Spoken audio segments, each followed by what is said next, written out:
All right, well, let's get started. It is 2 o'clock Eastern Standard Time.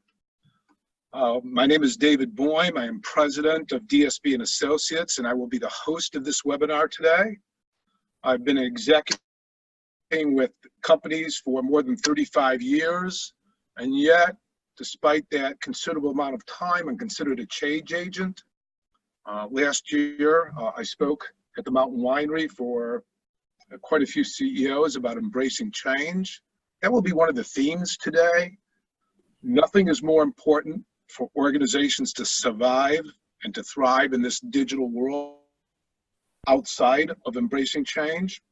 Our goal today for you is to find this webinar educational, insightful, and come away with strategies and tactics you could use tomorrow to transform your renewals business into a strategic growth opportunity.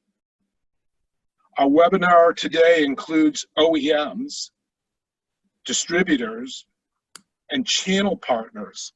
So this discussion will be at a very high level, and it's going to be very collaborative in nature. This is not a presentation.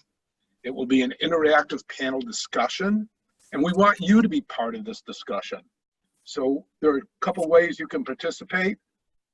There is polling, and you will see a polling question come out, and we'll probably give you about a minute to respond with your answers, then we'll share that information with the group. You can ask questions by going to raising your hand or going to the question box, putting those in, and I would try to get to them as we can. So as we get started here, I'm going to ask each panelist, let me get started here. I'm going to ask each panelist, when they speak for the first time, to introduce themselves and give you some insight into their backgrounds.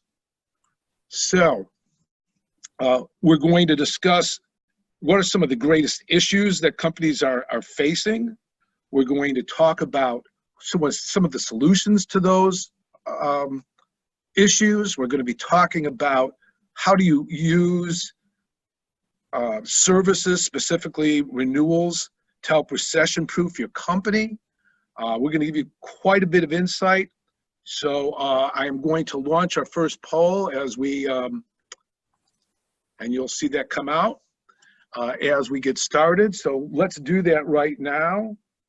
And so if Jack, if you could start us off, tell us a little bit about your role and address the first question is, what are some of the issues that you see from your perspective around renewals and the renewals business? So be my guest. Well, great. First of all, thank you for having me join the panel. Jack, I'm going to ask you to speak a little louder. And thank you for having me join the panel. I appreciate the opportunity. It's always exciting to talk with folks that are thinking about renewals and how to drive service revenue through their organizations. I'm currently the Vice President of Research at TSAA, running the service revenue generation practice. And if you're not familiar with TSAA, we are a research and advisory company that provides support to leaders in the technology industry. We're a third-party research and advisory company that establishes relationships with hundreds of technology companies. They work with us to go through benchmarking processes or participate in polling or surveys. And the data that we collect from these members serve as a backdrop for the research that we do. And we're able to play back best practices and correlated results based on best practices and so on and so forth. So that's what TSIA does in working with the technology companies. I've got about 35 years in the services industry, kind of a broad spectrum of experiences across services support, field service, professional services, services sales. But the last almost 20 years at this point, have been really dedicated to recurring revenue motions and how do we optimize our results of selling services up front, and how do we renew those services. So that's kind of me in TSIA. There's some kind of big weather pattern type of business problems that we see in the industry, and then there's some kind of micro climate patterns that we see today. So if just quickly summarize the big problems, we're seeing, as everyone notices, that on-premise capital acquisition of technology motion to a subscription and cloud dynamic playing out. It's in full force today. Virtually every member that we speak with is wondering how do they transform their traditional business models to include SaaS and cloud in their business models. This accompanies a big dynamic of a free to fee-based service offering position. Many traditional companies, surprisingly, have got great services and support organizations or customer success organizations that they've not monetized. They're wondering, how do we monetize that? And then we've got kind of this emerging operational issue of, I've got a renewals organization or a customer success organization that's used to doing renewal of attached services to product, but how do I now incorporate renewal of SaaS subscriptions as an example? And they behave differently. So trying to operationalize that. And I think finally, just local problems, continuous local problems in terms of data. How do we get clean data? How do we share data? How do we use data, both between the OEMs and the channel? How do we team sell with the channel? Who's doing what, when, and where? That's a big problem. And I think one of the pervasive problems that we've had for decades now, and it's still a problem, is how do we address the long tail? That's that high volume of low dollar renewals, and how do we get scale and scope to kind of address the velocity problem in our businesses? So those are all issues that we see today from a TSIA perspective. Okay. I asked Lillian to come on because she talks to the MMI's customers every single day. So she talks to manufacturers, she talks to distribution, she talks with channel partners. So Lillian, can you introduce yourself and talk a little bit, what are the issues that the customers you're dealing with every day? What are they grappling with? Sure. Hi there. My name is Lillian Contreras, as David introduced me. My job at MMI currently my role is a customer success manager. But for the last 21 years, my role at MMI has varied from working with the end users all the way up to the manufacturer. And while they all have unique challenges, I think what stands out the most for me is they lack automation and they lack one holistic view for the end user. We did, as an example, we helped a distributor automate their under 25 quotes, under 25,000 and less quotes. They were doing them manually. They were just not paying attention to them. So automation was the big winner there. And it helped them increase their renewal business on that side by up to 50% on what they were losing. So that was a big win for us. Okay, and Claire? So thank you everybody for joining us today. A big thank you to Jack for joining us from TSIA. MMI has been involved with TSIA for probably about the last, I think, almost 10 years. And so we really use them as a resource as well. And they have such industry knowledge. So anybody who doesn't know TSIA, please make sure that you reach out and find out about TSIA. So I just wanted to put that in first. I am Claire Millsap. I am Director of Customer Success for MMI. I have been in this industry for 16 years and have been working with MMI for the entirety of that time. I am the business owner for both our software product as well as the services portfolio.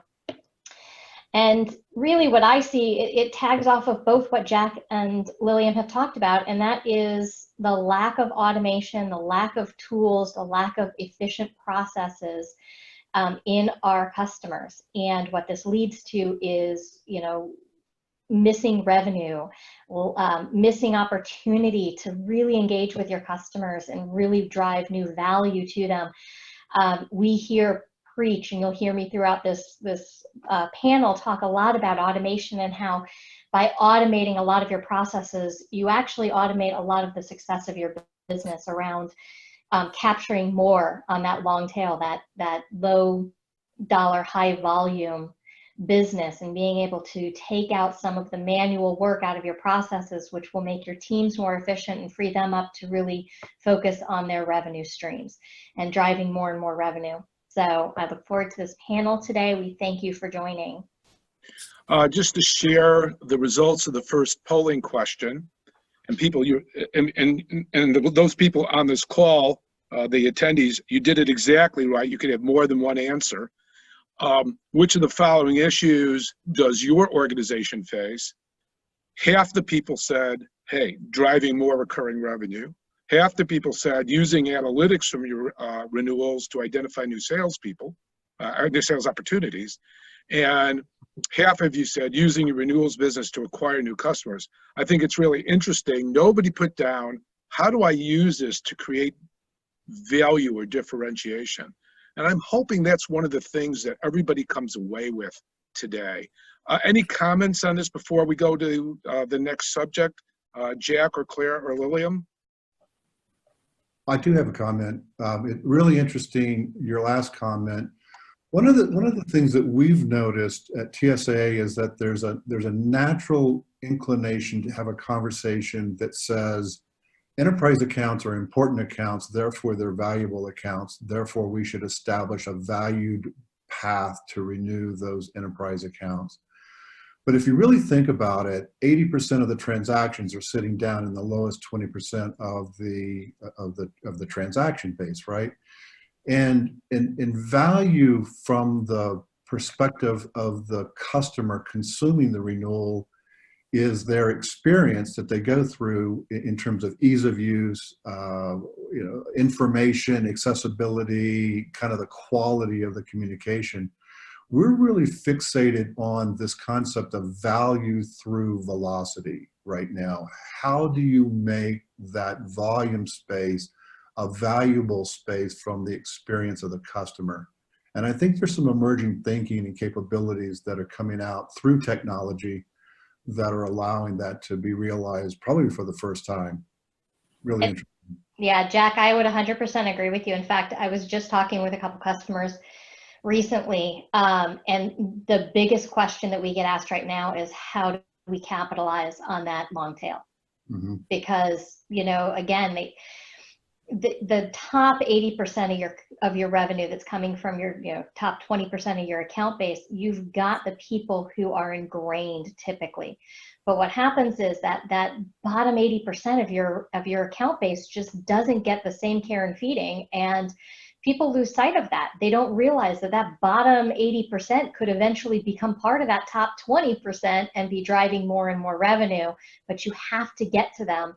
And how do you do it quickly without investing a lot of manpower to it? And that's where we really see the digital transformation coming in. And that's why we really, preach a lot about automation. So, thank you, panel. That's a great start to today's webinar. And we've got some insights into some of the issues that companies face. And we have already making that transition to how do you transform your renewals business into a strategic growth opportunity. And certainly, the digital technology and the revolution around digital technology is a key factor in this transition. And I find it really interesting that companies who vend technology solutions to their customers don't take advantage of new digital technology, especially around big data and analytics and artificial intelligence, to make their organizations more efficient, to drive more revenue, to identify new sales opportunities. So with that, Jack, I'm going to let you get started on this from an industry perspective. And what I'm saying, this water, am I getting this right? No, I think, I think you are. I think here's what we find in virtually every inquiry or every conversation that I have with a member, there is a conversation about technology. What technology are folks using? What technology can I deploy to optimize my renewal operations? We call it frictionless renewal motion.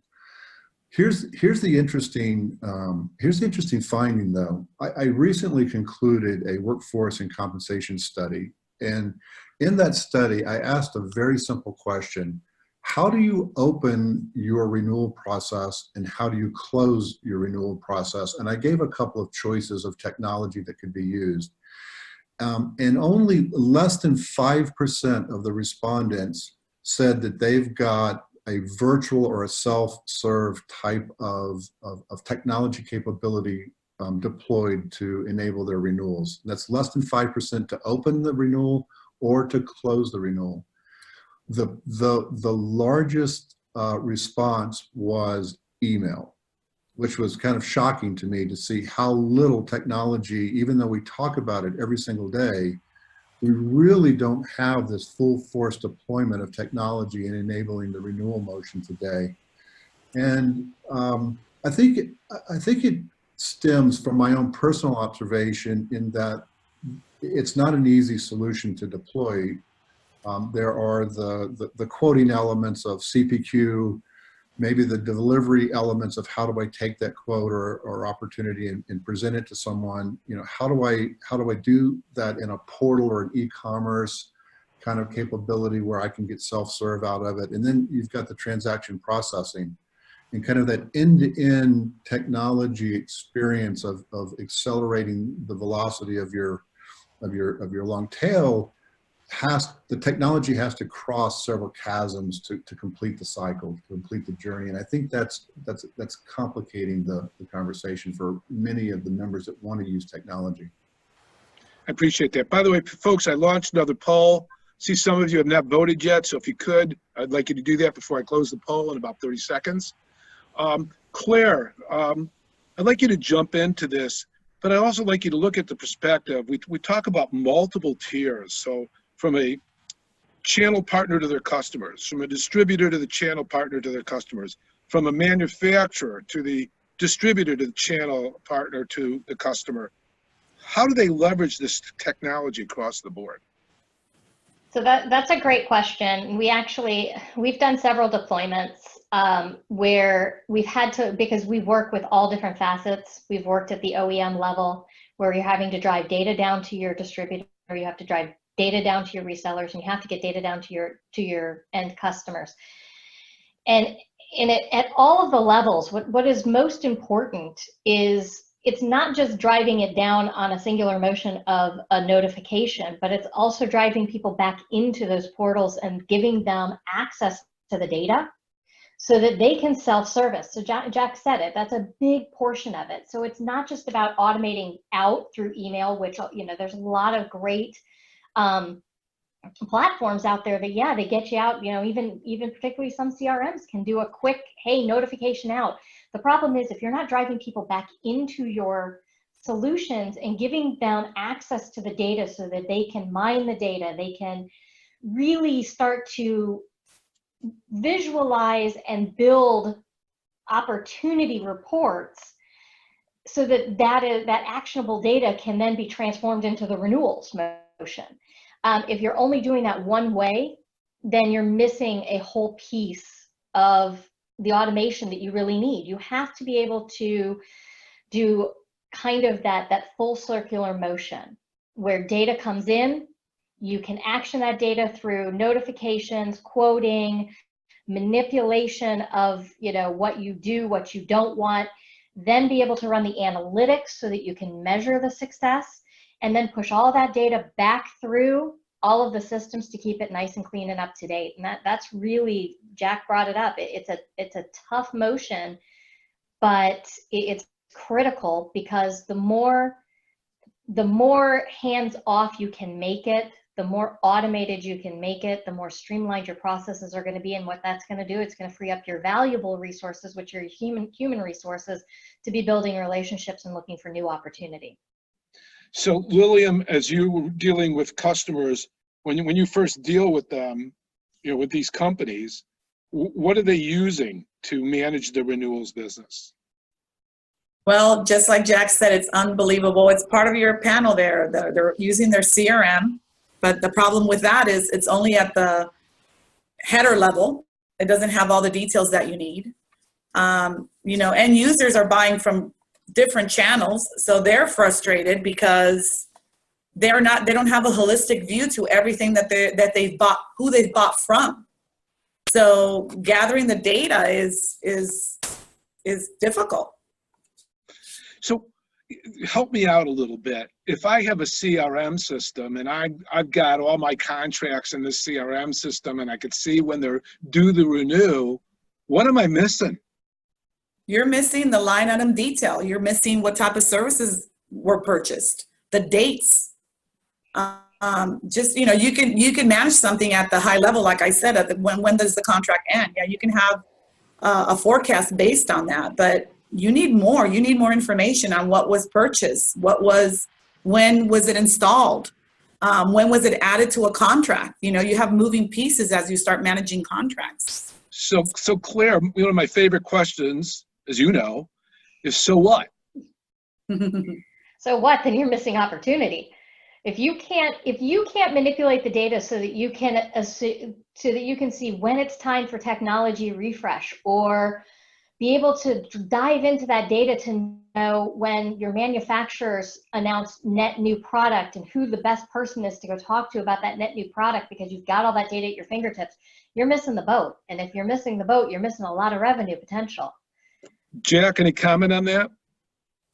I would concur with both comments, and it traditionally the way that we've established our renewal engines is we set up a CRM system, and maybe it's using Excel off the back of the CRM system, and maybe it's got some automation. And the problem as I see it is twofold. Humans are feeding the machinery with data and setting up call queues and call schedules, and it's basically human-led renewal motion where people are pushing the technology to tell it when to do stuff, as opposed to building in business processes and business rules with data and schemes so that the system can understand that this opportunity is coming up for renewal based on either a time base or an event base or a condition based criteria, presenting that opportunity potentially to the rep to verify, but sometimes it's taking it straight to the customer, and it shows up in your rep's queue so that they know that a quote has just been created, and now I've got to attend to making sure that it's processed through the rest of the cycle. I tend to see today two responses, particularly in the quote side. We have companies that are responding to the long tail through trying to use some type of labor cost arbitrage, where we're finding human capital that can do the volume work in low cost alternative work locations, or we're seeing the emergence of technology to enable at least the front end of the quoting, so that we can get quoting created rather than having people do the quoting. And in both ways today have some validity, but the technology, I think, is the future play for those companies that want to accelerate their abilities to renew, but to free up their human capital, their people, so that the people can do value-added work in the process. Yeah, and just to give you some stats from the last one, how does your organization manage its renewal business? 33% said using spreadsheets and manual. 50% said leveraging the company's CRM, so it's 83%, and 17% hey, yeah, I'm using a renewals engine. So I think that's really interesting, that 83%, and I think it's very reflective on this call, on this webinar that fewer than 20% of the companies are truly leveraging big data and analytics and artificial intelligence. I'm just to share one example before I go to the next slide. I was working with a channel partner out of Pennsylvania, fairly large, came out of the gate, their new fiscal year, very slow, and so actually was brought in as a consultant. Hey, what's wrong? And we actually went using data analytics, using the right type of tools, and we went in and said, okay, how many servers are 4 years or older across the board in my support contracts and my renewal contracts? And we identified them, and then we ended up identifying and closing in the next quarter $12 million worth of refresh of servers that we were, instead of waiting for them to come and tell us about it, we went and said, hey, it's time for you to refresh these servers. But we couldn't have done that out of a static database. We couldn't have run that type of analysis off of a spreadsheet. And it's sort of an interesting dichotomy, at least my perspective it is. So we're going to take I want to talk about just examples of this. So Claire, I'm going to ask you, what do you mean by tracking key performance indicators as opposed to just the run-of-the-mill stuff? So key performance indicators for us in this industry, and I'm going to hope that Jack will back me up on this one because I actually learned a lot about this at TSIA at one of the conferences. But it's very true. You cannot manage what you're not measuring. And if you don't have solid KPIs that you're measuring for your personal company, then you're probably, again, missing revenue because you don't know exactly what's happening. And in our industry, at least in service revenue generation, in my world, there's really 3 main KPIs. You need to be looking at renewal rate, you need to be looking at attach rate, and you need to be looking at your on-time renewals. And a renewal rate is not a simple revenue to revenue.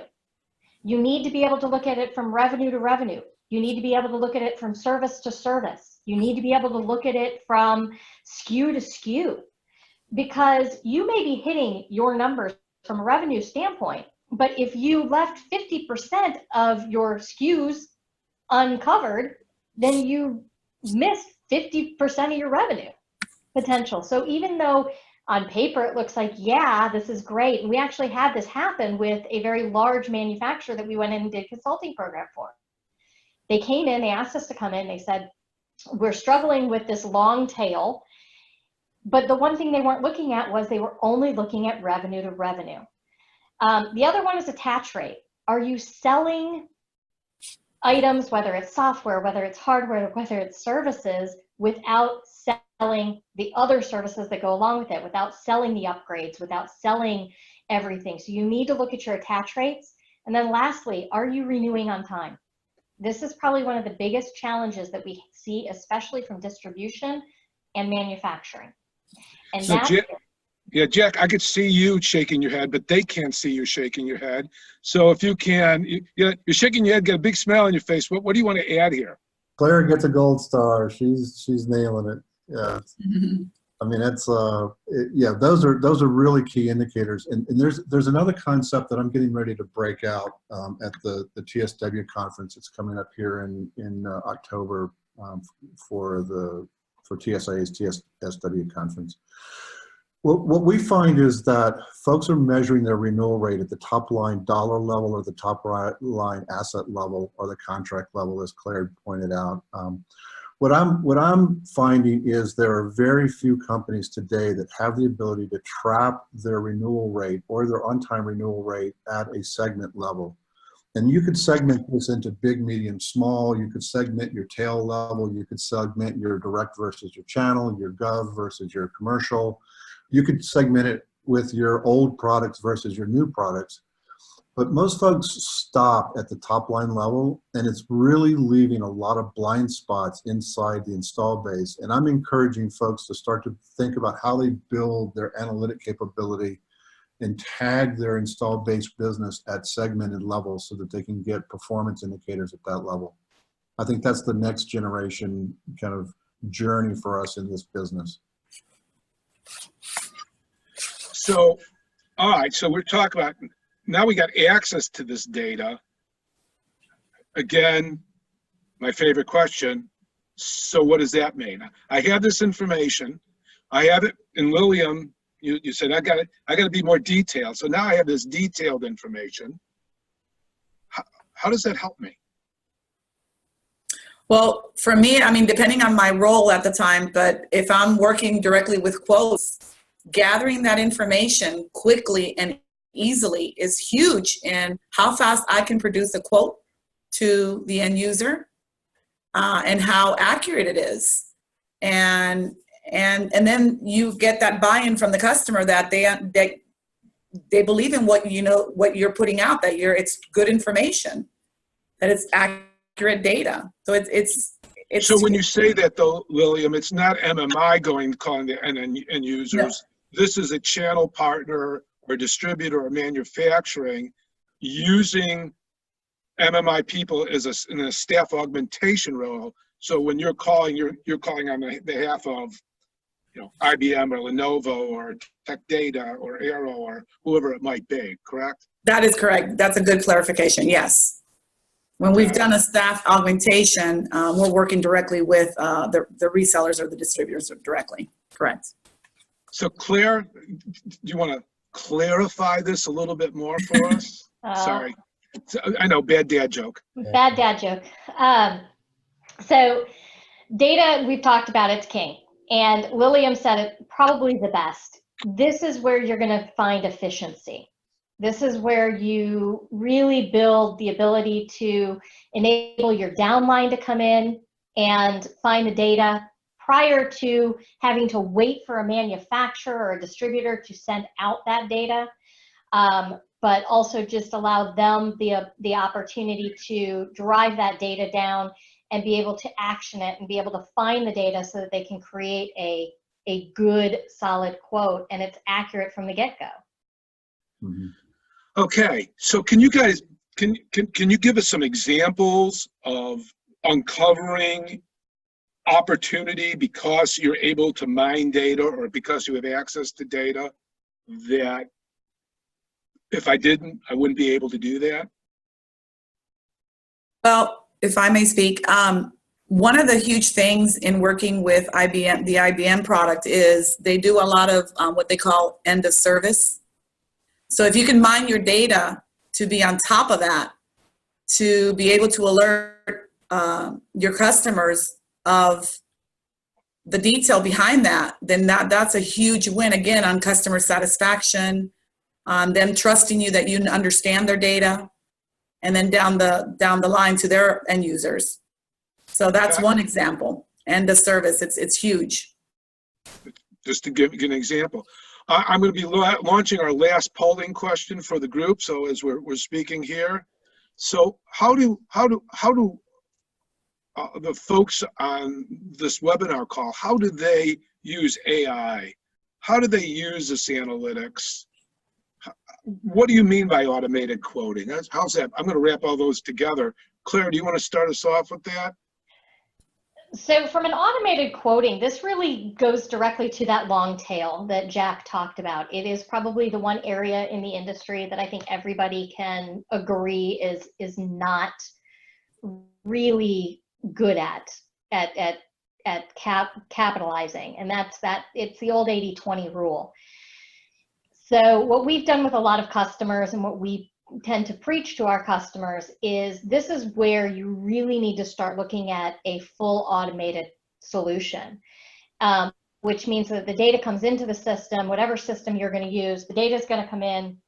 The system has to be smart enough to recognize the renewal opportunity. From that renewal opportunity, it needs to be able to send out a quote that will show what the renewal will be, give customers an option to, typically it's an upsell, pick a higher level of service if they choose. In some cases, companies will allow for that down sell, just, hey, I still want coverage, but I only need 9x5 now. It's an older server. And then have it automate all the way back through the process, back in through the ordering system in some way, shape, or form, whether that's through e-commerce, whether that's, you know, just sending a notification back to the reseller, distributor, manufacturer, wherever it is. But it's providing that automated view to the customer so that they can, again, self-service. Okay, Jack, and it's sort of interesting in the last polling question, and you know, this will be good for discussion here. What does your organization use? And data analytics was at 0, AI was at 0, but everybody provides some type of reports for their customers. So with that knowledge, Jack, is that a surprise to you? Not at all. It's talked about a lot, and you see some marketing and kind of some I don't know if it's hype, but there are some places where you see talk about AI being used in propensity to buy. You might see that kind of in your B2C, your consumer markets and things of that nature where there's more advancements that have been made. But what we've experienced in the B2B technology world is that there's a lot of talk around AI, and even though there are systems and tools and capabilities to do it, we haven't seen it elegantly deployed in too many places. And so it's a pretty low adoption at this point, although it's an emerging conversation for sure. I do think that there's some real opportunity in this quoting element. We view it from a couple of angles. The first is just raw efficiency of operation and cost to renew. In our studies, more than 50% of a renewal rep's time is spent in administrative work, and a lot of that is in the quoting. And so we've got a large part of their time is spent in quoting.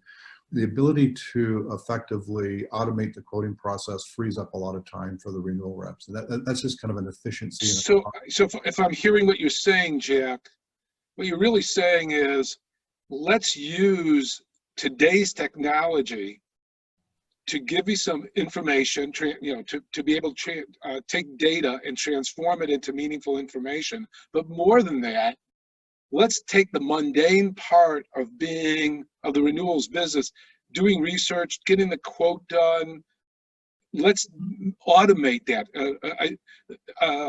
alerting the customers and people that are involved. Let's use automation to do that, so that the renewal support staff can spend more time generating revenue. Am I missing? Is that what you're saying? I think that's the low-hanging fruit in the reality of today in a pragmatic perspective. I think the AI today, yes, I agree. And then I think further, the low-hanging fruit from an AI perspective is doing exactly what your example was.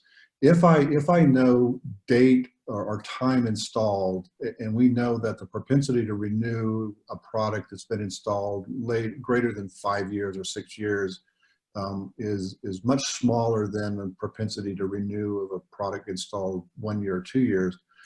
If we can understand that from just a simplistic AI perspective, we can all of a sudden you can start to dynamically route that into a tech refresh motion versus a renewal motion as your first targeted action. Things like that, I think, are low-hanging fruit today for kind of the AI conversation, and it's got a lot of development to be done there. Okay, Claire or William, any other comments on this area? No, I think we've touched on all of them. Okay, one of the last topics, and one that's dear to my heart, I recently wrote a blog about the upcoming recession. And by the way, that blog, and not only the blog, but the link to this webinar will be available to everybody who signed up for this webinar, and we'll send you that information. But how does working with MMI or just the renewals business itself, how does that help recession-proof your business?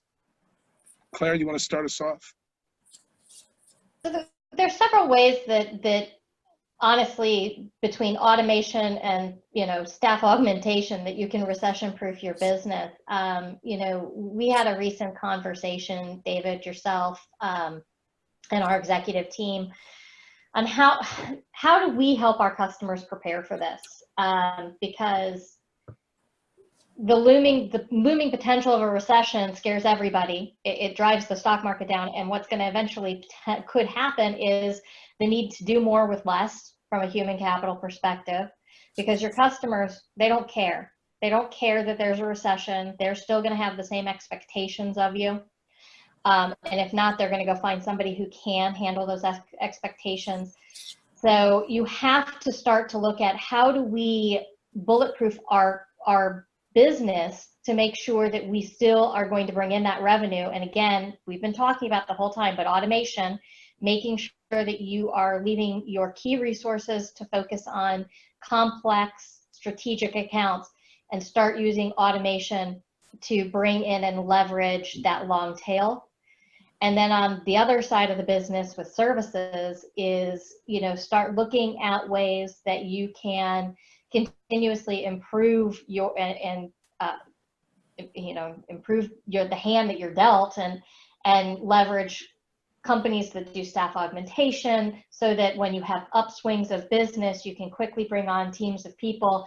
But then when you have downswings of business, you're not taking the hit in morale and in visibility to your customers. Jack, from your perspective, how can organizations leverage their service businesses in general to emerge stronger during a recession? Yeah, it's a great question, and I'll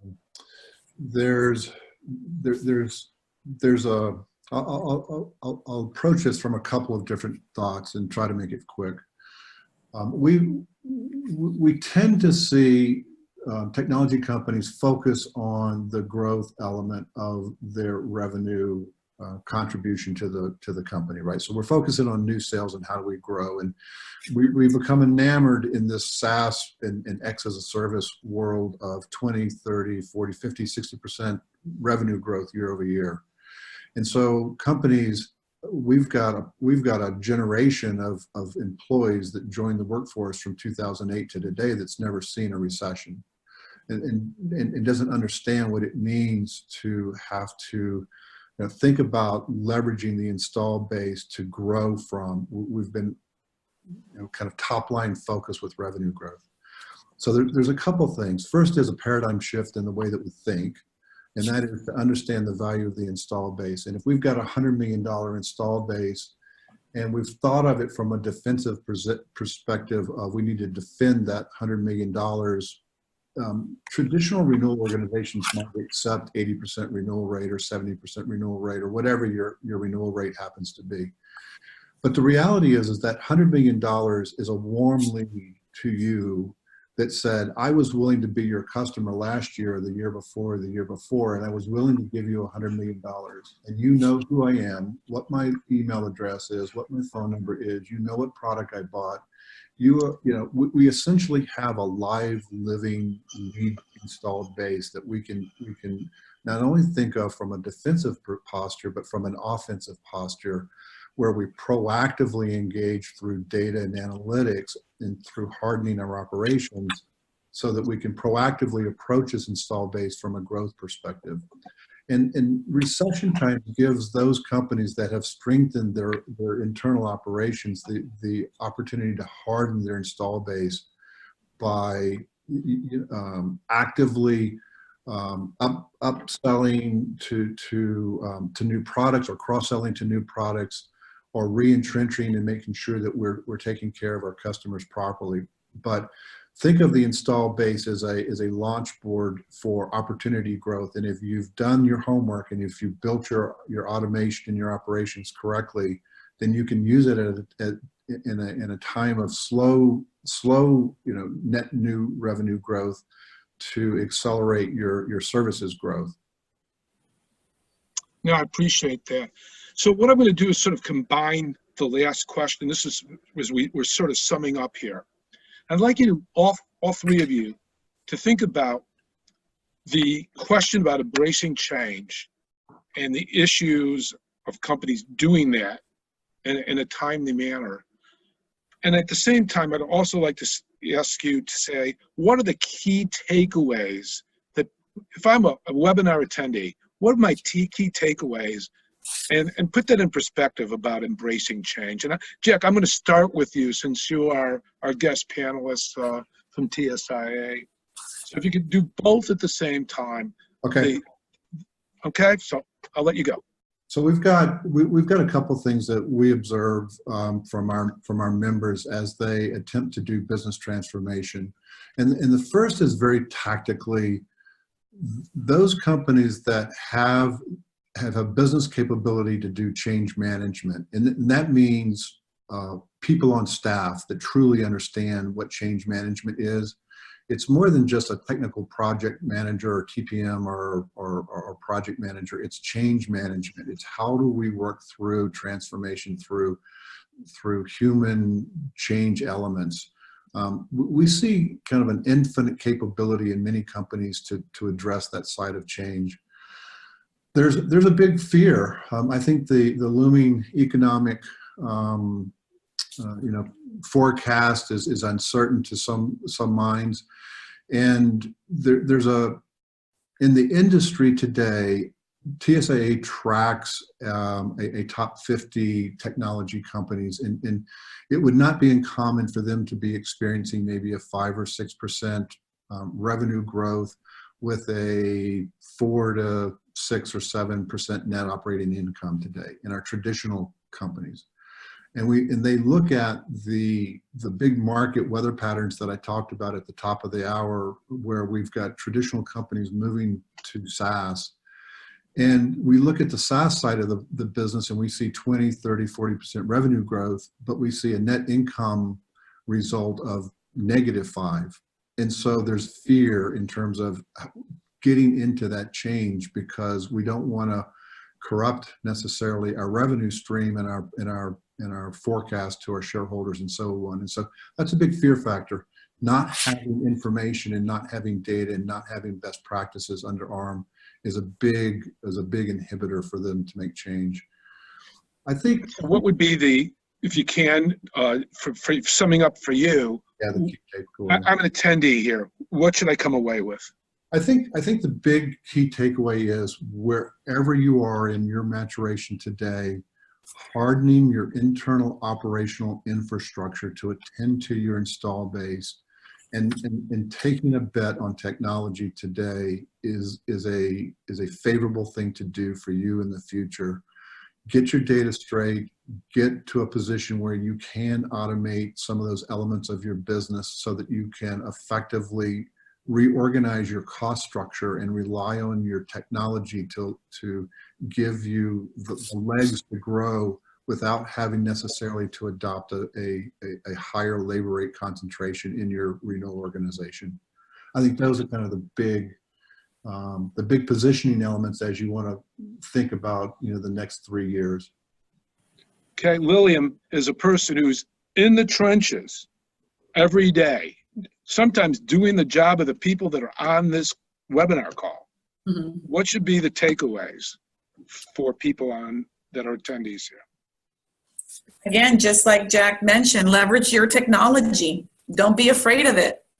A lot of people think that technology replaces jobs, but I'm the opposite. I think that it can enhance your job to make yourself more efficient, to be able to evaluate the business properly, to be able to document processes and the workflow. So it's huge. You gotta bank on technology. You gotta move with that. Yeah, And Claire? 100% agree, especially with what William just said. Stop being scared. I just read an article that was published by Sutherland, and anybody, afterwards, please feel free to reach out to me and I'll send you the link to this article. But in this article, they said the importance of digital transformation cannot be understated. And looking at the numbers, global spending on digital transformation technologies will eclipse $2 trillion by 2021, which already 62% of executives have transformations programs in place to digitize their business. And according to Gartner, that's all according to Gartner, Many executives believe this level of investment in digital tools and technology will be the driving force for revenue in 2020. So the reality is that if you're not looking at it, your competitors probably are. So it's time to get on board. You need to start looking at how to automate. Technology is not just the wave of the future, it's here today. We're using it in every other asset and facet of our business. Why are we not leveraging it in service revenue generation? I think that is just a great point, because I think it's sort of the transition between embracing change and utilizing new technology is that very last statement that you made, Claire.